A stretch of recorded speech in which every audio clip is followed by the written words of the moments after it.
Saudara-saudara yang kekasih di dalam nama Tuhan Yesus, kita bersyukur atas kasih Tuhan yang selalu kita nikmati dalam kehidupan kita. Dan kita berbahagia karena kita dapat berjumpa dalam renungan harian di hari Jumat tanggal 29 Desember tahun 2023. Marilah bersama menghadap Tuhan untuk mempersiapkan diri membaca dan merenungkan firman-Nya. Mari berdoa. Kepadamu Tuhan kami bersyukur karena kasih-Mu yang selalu indah, selalu kami rasakan di dalam kehidupan kami. Tuhan, kami akan membaca dan merenungkan firman-Mu.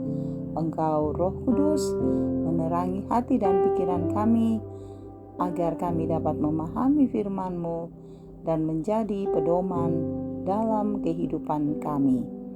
Ini kami yang siap menyambut firman-Mu. Demi nama Yesus kami berdoa. Amin.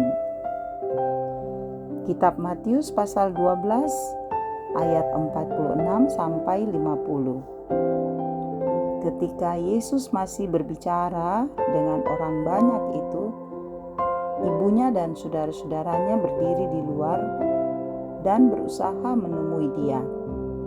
Maka seorang berkata kepadanya, "Lihatlah, ibumu dan saudara-saudaramu ada di luar dan berusaha menemui engkau." Tetapi jawab Yesus kepada orang yang menyampaikan berita itu kepadanya, "Siapa ibuku dan siapa saudara-saudaraku?" Lalu katanya sambil menunjuk ke arah murid-muridnya, "Ini ibuku dan saudara-saudaraku. Sebab siapapun yang melakukan kehendak Bapa-Ku di sorga, dialah saudaraku laki-laki, dialah saudaraku perempuan, dialah ibuku." Demikian firman-Nya. Haleluya. Amin. Saudara-saudara yang kekasih di dalam Tuhan, tema kita, inilah ibu dan saudara-saudaraku. Pada zaman Yesus hidup di Palestina, hubungan dekat antara saudara-saudara semarga sangat dihargai sebagai manifestasi kasih Allah, dan menjaga hubungan tersebut di antara sebagai bagian dari perjanjian dengan Allah. Jadi dianggap sebagai suatu bagian dalam perjanjian dengan Allah. Saudara, sistem kehidupan sosial ini digunakan untuk melindungi keluarga, mempertahankan identitas, dan menjamin kepemilikan tanah milik keluarga. Saudara, ketika sanak saudara Yesus mencarinya, Yesus menegaskan bahwa siapapun yang melakukan kehendak Bapanya, dialah saudara dan ibunya. Saudara, prioritas hidup adalah melakukan kehendak Tuhan dan hidup dalam persekutuan dengan saudara seiman. Sebagai anak-anak Tuhan, kita harus mengutamakan kehendak Tuhan dan hidup dalam persekutuan dengan sesama. Melayani sesama adalah tugas setiap anak-anak Tuhan dan syarat menjadi keluarga Allah. Kita harus, saudara, menjaga agar kepentingan pribadi tidak mengalahkan kehendak Tuhan.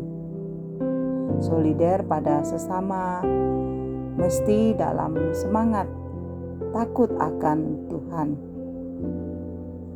Hidup dalam persekutuan dengan saudara seiman akan saling membantu dan menguatkan menjalani kehidupan.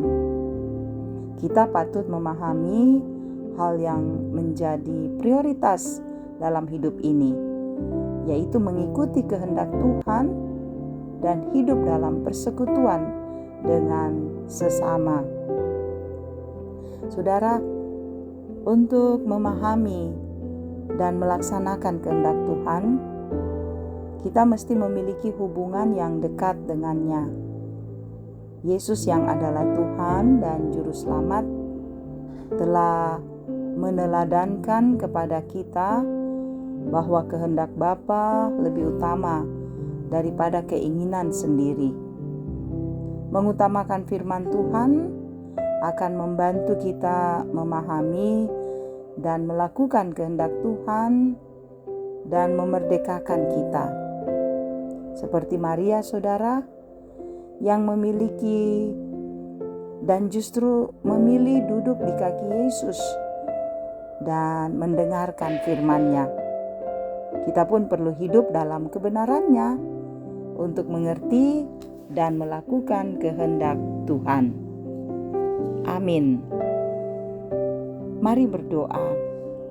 Terima kasih, Engkau begitu baik dalam hidup kami, dan kami boleh mendengarkan firman-Mu, belajar memahami bahwa di dalam Kristuslah kami akan mendengarkan firman-Mu, dan di dalam-Mu kami akan hidup sesuai dengan kebenaran-Mu.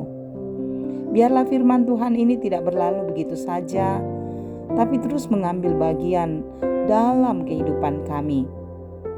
Engkau memberkati untuk kami sekalian, keluarga kami, pekerjaan kami, harapan, kerinduan, Tuhan berkati semuanya. Bahkan anak-anak kami, Tuhan terus melindungi dan menyayangi mereka. Demikian juga Engkau memberkati saudara-saudara kami dengan sukacita yang dialami, Tuhan sempurnakan. Dengan pergumulan sakit, Engkau hiburkan. Dengan pergumulan duka, Engkau kasihi dan kuatkan. Dengan berbagai beban hidup, Engkau hadir menopang agar kami melewatinya dengan baik. Engkau juga terus mengasihi kami dengan segala yang kami rindukan terjadi sampai akhir tahun 2023. Kiranya kami lalui dalam damai sejahtera Tuhan. Para pelayan-Mu Engkau berkati, para orang tua kami dalam usia indah Tuhan jaga untuk selalu sehat dan bahagia. Pemerintah kami Tuhan tolong untuk memerintah dengan adil. Dan Engkau terus melindungi dan memberkati kami agar kehidupan kami dapat kami lalui bersama Sang Immanuel yang memelihara dan menuntun kami. Terima kasih Tuhan. Kami percaya Engkau memberkati setiap orang yang mendengar renungan harian ini agar hidup mereka terberkati dalam kuasa-Mu. Kami bawa doa kami hanya kepada Yesus Kristus, Putra Natal, Tuhan dan Juru Selamat kami. Amin. Terima kasih saudara-saudara boleh mendengarkan renungan harian ini. Tetap kuat, tetap semangat menjalani kehidupan ini. Tuhan Yesus memberkati.